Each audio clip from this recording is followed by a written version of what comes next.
This is Laurier Golden Talks, episode 15, When Life Gives You Lemons. Kick it!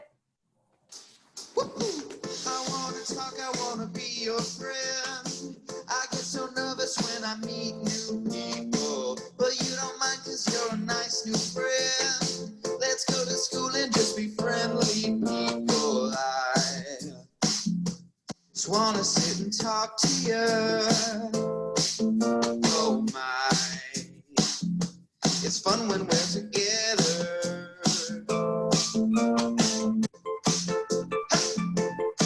All right.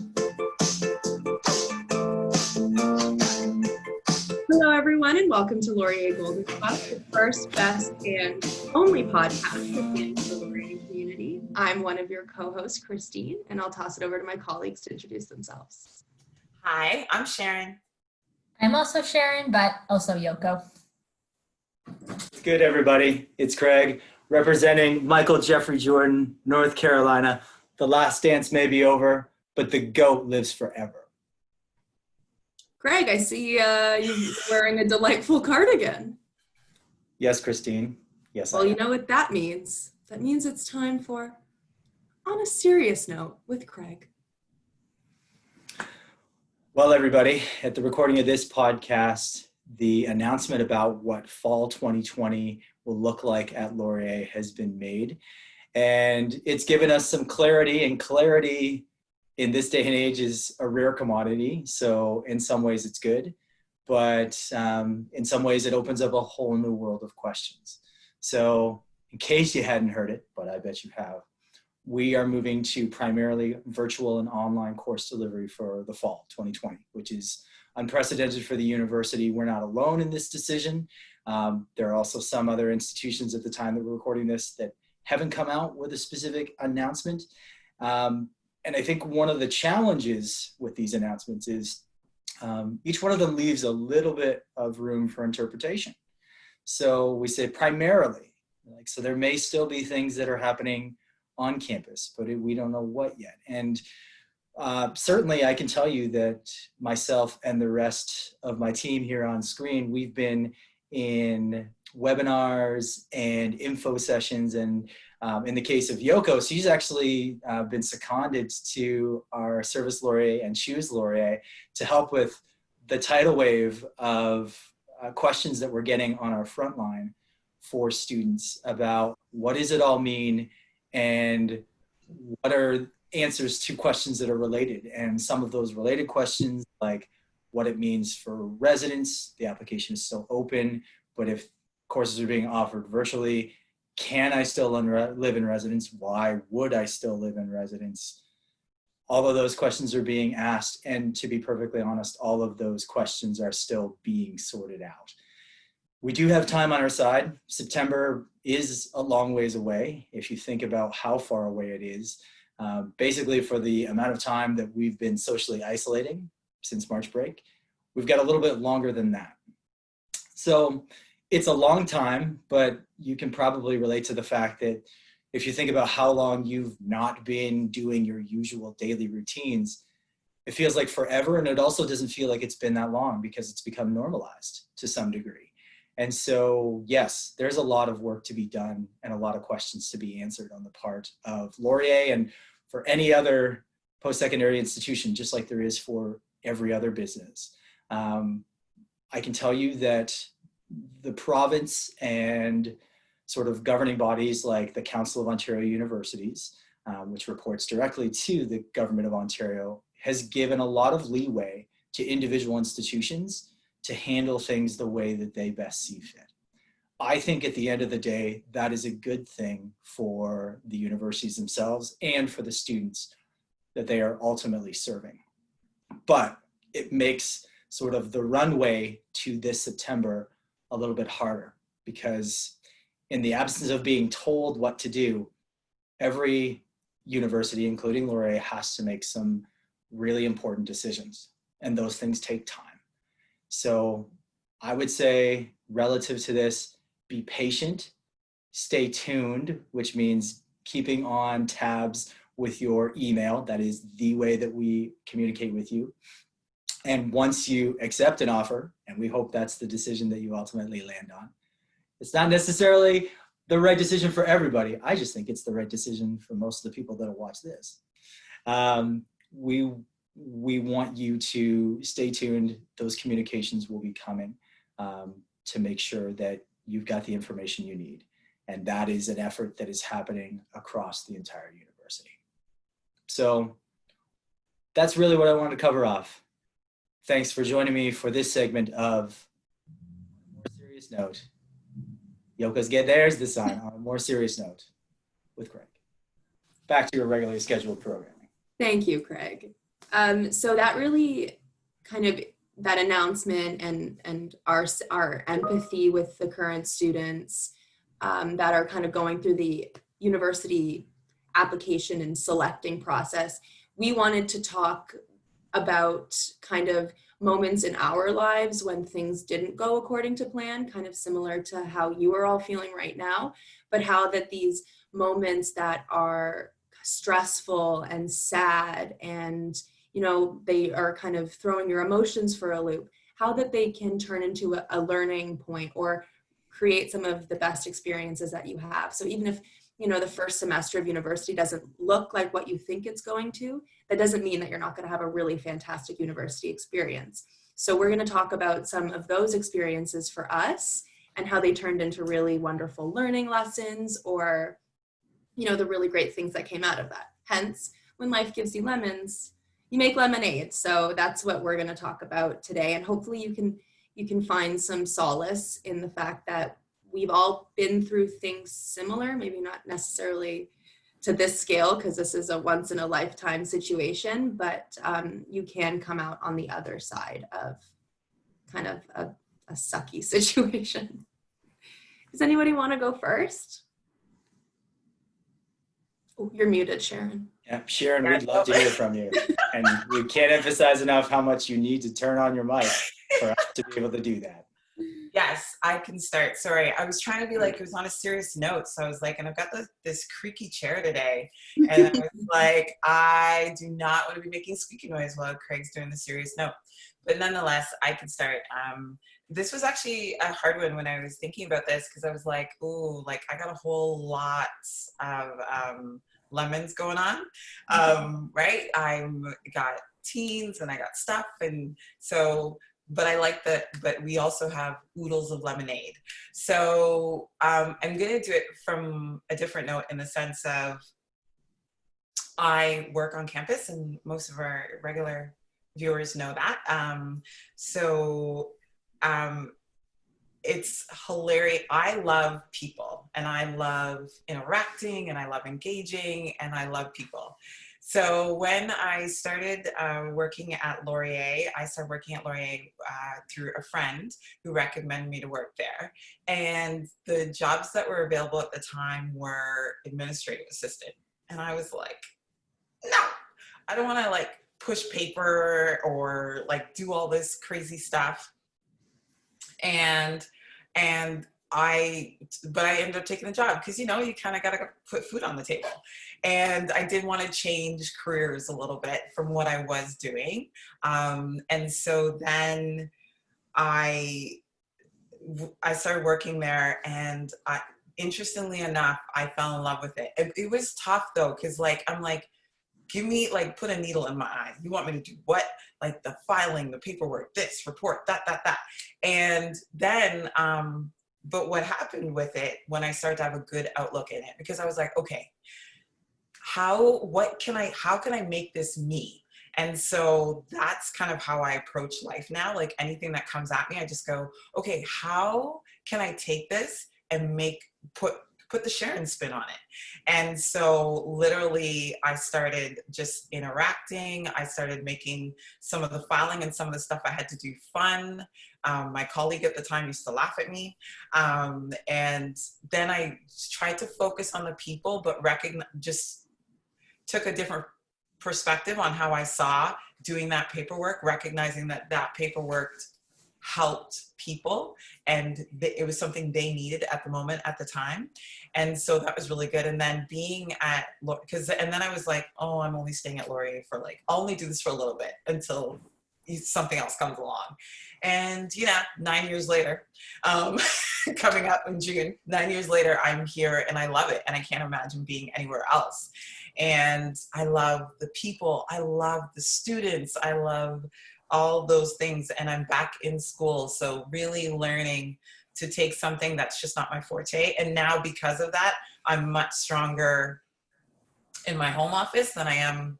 Like, it's just been all around good. Yeah.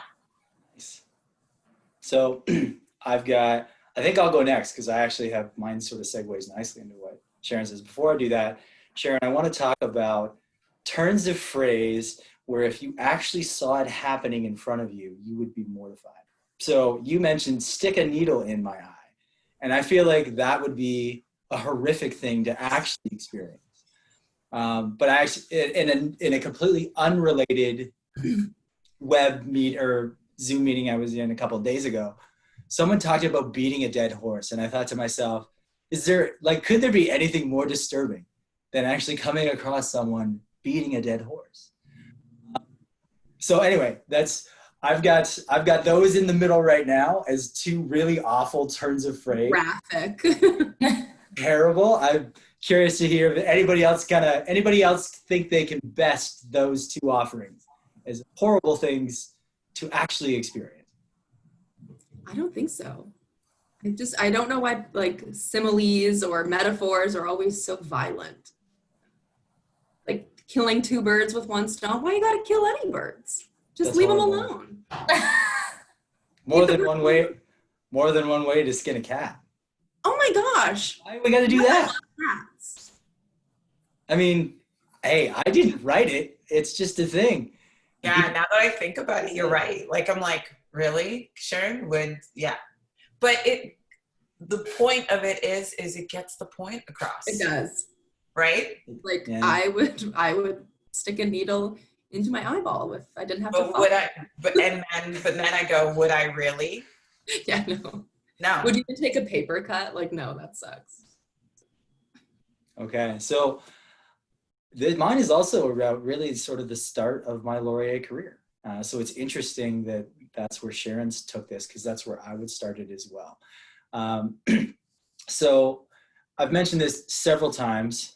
You could say that I perhaps am beating a dead horse when I say that I was a residence life don, second year through fourth year at the Waterloo campus. So I lived in residence and helped first year students with their transition and get them where they needed to be. And I realized, like probably very early on, this is something I could see myself doing as a career. And the residence life coordinators are typically fresh grads that come in and kind of keep one foot in the student world, which I was very much immersed in, and also was doing a really cool entry-level position that just had so much crossover ability in terms of where you could take it. And there was a specific entry-level job at the Waterloo campus that came available. And typically it was going to be one of the graduating class of residence dons that was going to get this job. So I applied for it, and I realized too that like lots of other people applied for it. The competition was really stiff. I got an interview, so that's not a bad sign. So I went in the interview, and if you haven't had a lot of experience with this in terms of like summer jobs, I can tell you that you pretty much know how an interview goes if you're fairly self-aware. My sister, not self-aware. She continuously told me in the course of her college while she was becoming a nurse that she's like, I failed. And I'm like, you sure you failed? I'm like, because I failed a biology test. You have to like not know very much at all to actually fail. It like, you can tell like it's a thing. She's like, oh no, I totally failed. 89%. I'm like, get out of here. I'm never listening to you again. It was the same thing for the following 2 years, and it just was obnoxious. But if you're self-aware, you know how an interview goes. I crushed that interview, and I felt good about it. I didn't get the job. The person who got the job also still works at Laurier. She used that as a springboard to working in alumni relations and development. She's a rock star. And I wasn't mad at her because I knew she was a rock star. But it didn't make the disappointment hurt any less. Okay, good. I'm glad you said that because I was like, didn't it hurt a little bit? Would hurt. I don't care It how hurt much. times a lot. Okay, good. Yeah. I would hurt times a lot. I love the spoiler face that Christine made. She's like, oh, like, and he got the job. She's like, oh, wait, he didn't get the job. So how come he's working here? That's what I was thinking. I was like, where's this going? Because you're here. Still here. Yeah. This one's more meandering than most of my stories, but I feel like it's relevant, so I'm gonna keep There's going. a destination. So yeah, it hurt a lot, and I actually got called in by the hiring manager, and they said like, your interview was great, and it wasn't like you didn't lose anything. Like you didn't lose anything. It's just somebody else won, and I could understand that. I could even like accept that, but it didn't hurt any less. And he brought up this brand new job that was in the works at the Brantford campus. Didn't even exist. At the time, the Brantford campus was less than 1,000 students. It was very much on this growth trajectory. And this job ended up really being sort of a demarcation point in the growth of the Brantford campus, where it moved from an experiment, to use the president's at the time's own words, into Laurier actually becoming a multi-campus institution and a real firm commitment to Brantford. So there was this wave of hirings, and this was one of them. And they needed somebody to help because the person who was managing residences was on call for 8 months straight. And student life was something that they really did ad hoc, and it was just a pioneering spirit of a handful of student leaders that had no budget support and no leadership. All I knew at the time, though, is like, oh, there's going to be this new Brantford job. And at the time I walked out, I'm like, thanks for the consolation prize. Like, that's not the job I wanted. And I actually interviewed with a couple of other schools, and they went terribly because I didn't belong at another school. I really wanted to be at Laurier. The Brantford job came up, and at that point I was like, I'm all in on this. And I rocked that interview harder, to be perfect. And the rest is kind of history. But what I got out of that, so the door that closed and then the door that opened, was a door that allowed me to be like in my now in kind of my late 30s, to be one of the senior most members of a campus where the deans regularly come to me to get my insights on things.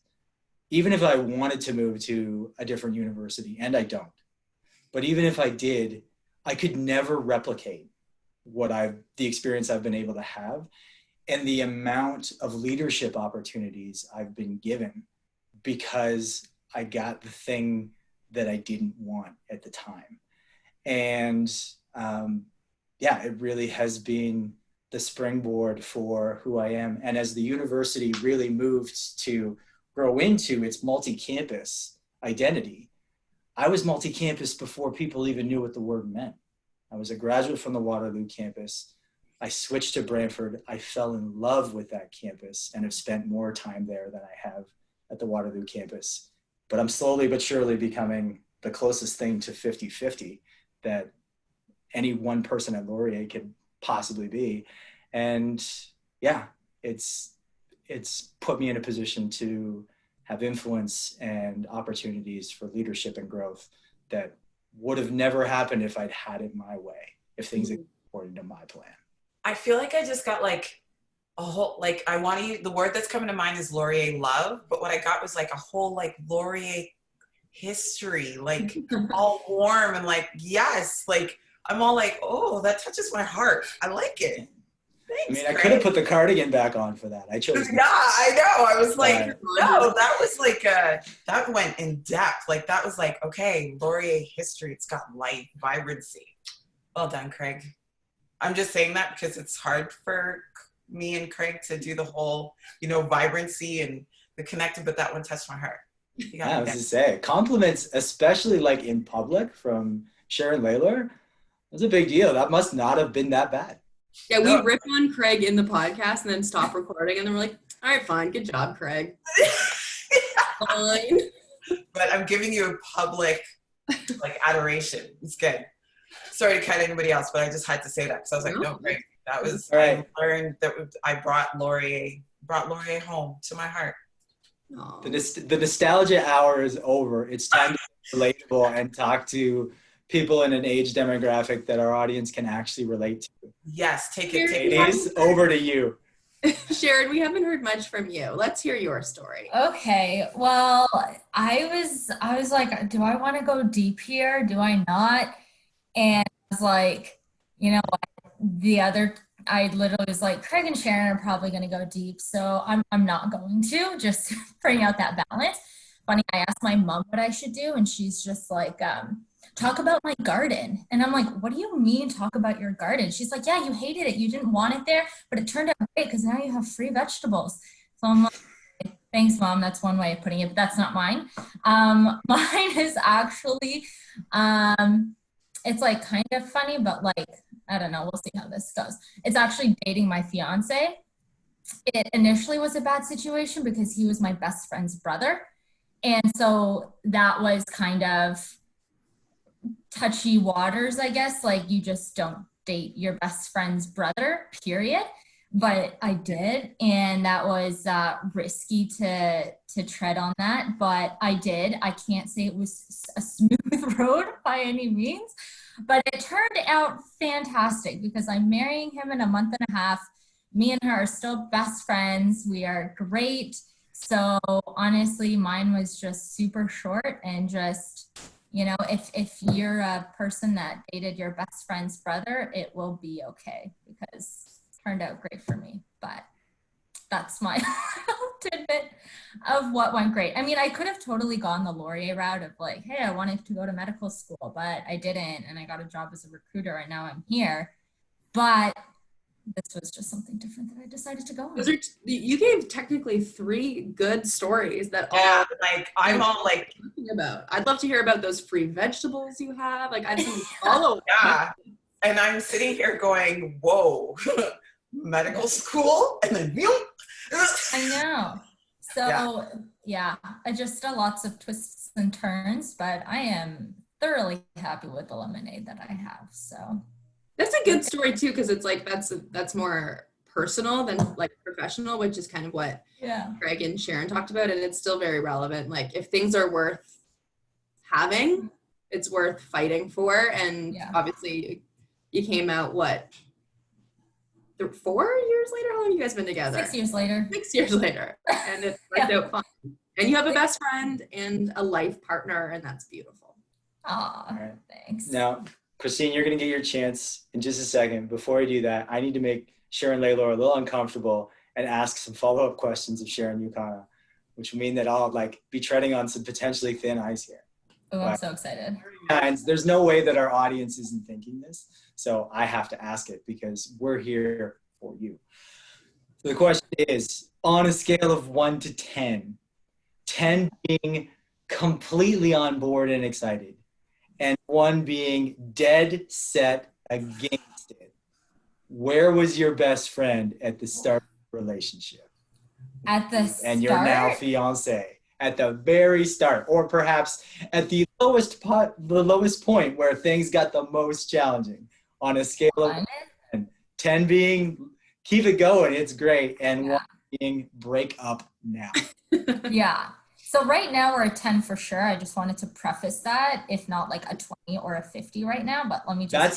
That's important too. Because that's important. It's a portion of the ceremony where she could get to talk if she didn't feel that way. Yes, exactly. And so we're hoping that nobody speaks during the ceremony. But if this were like 6 years ago, honestly, I'm going to say like a 2. Like maybe a 2, 3. That's also my opinion. It might be completely different, like elsewhere else, you know, maybe, I don't know, maybe her. That's how you were feeling. Yeah, this is what I was feeling perceived wise. Like maybe 2, maybe I'll give it a generous 3, but it was a rough go at first. For sure. Promised we would always be real. I don't know that it's ever been realer than just that. Yeah, I'm trying to, you know. I'm just sitting here thinking about what that would have to do, like to go from, like, you even think about like grades, right? You go and ask for that extra grade. Can you bump it up to this to get here? And it's like, from a 2 to a 10? To a 10 plus. Yeah, that's incredible. Years. It has been 6 years. Yeah, you realize that it's not losing your best friend to a boyfriend isn't the end of the world. Yeah, and now we're gonna be sisters. Yeah, it's So, gaining the best. It's Yeah. gaining the best sister-in-law ever. Yeah. Yeah. And meanwhile, it was for a short period of time. Like, I don't want to say like it was like 5 ever. It wasn't. It was just a short period of time where it was a bumpy road, but now we're honestly fantastic. So, Little family. Oh, so cute. I definitely set up the question to get the most sensational answer possible. Delivered beautifully. thank you. Proud of my work. Christine, Sure, mine is not as you're last, but certainly not least. Thank you. Yeah. I was thinking, I had a similar like thing with Sharon. I was like, all right, where do I take this? But I've settled on a story. I alluded to it a little bit in previous episodes, but in second year, I lived with some of my floor mates from residence in first year. We were like the best of friends in first year. One of them was my roommate. One of them lived down the hall. So we had a house. Things were going really, really great. And then they weren't. So I had something just clicked. I'm not sure what happened. I'm not sure if my 2 roommates decided they didn't want to be friends with me anymore. I don't know. But then it became like a little bit of like a bullying situation in my house with them. And it just made for a really awful, like I was so excited to live with my best friends and we were going to have like the best second year. Just like having that true, off campus experience for the first time. So I had a lot of high expectations for second year and like living with my friends. And then that's just like not what happened. So yeah, it just got like really mean and messy. And I spent a lot of time alone in my room. I was like too anxious to go to the common spaces and like cook meals. So it was not what I expected at all, or what my second year would look like at all. And, eventually a couple years later, we all we did a first year reunion in fourth year before graduation. We all buried the hatchet and realized we were, just moving at different points in our lives. So it ended up great, but in second year, just again, not what I wanted, not what I thought it was going to be.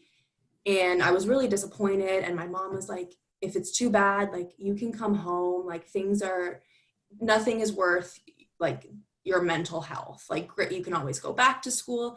Like we could take a year off, start again. It's totally fine. And I was like, and that support really meant a lot. But what ended up keeping me in school and at Laurier, because I did think of taking her up on that offer, was my involvement with the Laurier off-campus university students. So I was an off-campus Dawn for students, and I had my own community, and I had a staff team of peers, and they knew, and I would just look forward to those meetings so much, and they knew I was going through a tough time, so they really did everything they could to make sure that I was feeling happy and supported, and if I needed a place to stay, I would just crash with them. And my friend would pick me up and we'd drive to meetings, and she'd have like a donut for me because she knew like I didn't want to make food because I was so like anxious to be around these girls. And so what ended up keeping me in school was the connections and the friends that I had through getting involved with the Locust program. And my students were fantastic. And I just remember we were at the end of the year banquet, and I was like, this was one of the worst years of my life. And all of the people in that room that were a part of the Locust program kept me in university and kept me kind of on the trajectory that I am in now. And so I had a fantastic third year, best year of my life, fantastic fourth year where I was a residence life Dawn. Like I kept on with the experience that I wanted to have, even though I had a slight hiccup in second year. So I kind of attribute that to kind of what these students are going through right now. Second year was not what I wanted. It was not what I expected, but it still lent itself to a really great experience afterwards. So if you're struggling with the idea of fall online and that's not what you wanted, that's okay, because it's totally fine to feel disappointed about that. But on the other end of it will be a really, really great experience that's right for you. So if you can just stick through it or push through it, something rewarding will come on the other end, because that's kind of what we've all been talking about, is like go through something hard that you didn't want, and then on the other end are really great rewards for that. So yeah, that's my story. Yeah, that's what we in the business call sticking the landing. Yeah, like I was like, wow. And so Christine, what I heard there, like complete shutout, but like resilience. Oh, thank you. Like, yeah, it was tough. We all go through tough things, but what's important is that you just stick through it. And again, the people that were in my life, and it sounds like the people made all the experiences worthwhile for all of us. So, and just make the next best decision for you. Yeah. That's the other thing. I think that was an acronym that was on my desk, and even like when I'm studying, and now I put it in my mirror, it's WIN. What's important next? Oh, cute. Right? Because sometimes if you look too far down the road, I'm like, ugh, but yeah. What's I like that. next? What's the next important thing? Putting one foot in front of the other until yeah, exactly. What's important next? I like that. Writing it Oh my down. goodness. So yeah, I know. It's okay, everything's good. But yeah, so I think we just wanted to really tell the people watching in the audience that we understand what you're experiencing, and we again have that empathy for you, and it's not anything we would have wished on anyone. We would love to welcome everyone to campus in the fall with just open arms, but that's not the reality right now. But again, make the decision that's best for you, and we hope that it brings you to us in the fall, and you've gotten through so much so far. This grade 12 experience hasn't been probably anything that you wanted either. So we know you're going through a lot, and it sounds so trivial, but if you just keep going, and if you can find it in yourself to just keep putting one foot in front of the other, you will end up where you're supposed to be. And And you're not alone in this. If you choose to come to Laurier in the fall, and by that I mean turn on your screen at specific times to Laurier in the fall, the professors are working to get it ready and put it together. The high school experience you had was pretty ad hoc, and that's no one's fault. It just is what it is. That won't be this fall. yes, they are working very, very hard. And that being said, we ran a little long on this episode, but you know what? I think if we were going to run long on any of them, this was the one to do it, because it's really important stuff that we're talking about, and we want to show that we're with you in this. So if you've missed any of our past podcast recordings, or if you'd like to listen to program-specific webinars about admissions, co-op, anything like that, you can do that at wlu.ca/Laurier at home. If you would like to speak to a current student ambassador, or if you'd like to do a campus tour virtually, you can do that at the Laurier virtual experience. If you want to inform what we talk about next, or if you have any questions that you'd like us to answer, you can email us at recruiters@wlu.ca. And finally, and most importantly, kick it. I wanna talk, I wanna be your friend. I get so nervous when I meet new people, but you don't mind 'cause you're a nice new friend. Let's go to school and just be friendly people. I just wanna sit and talk to you.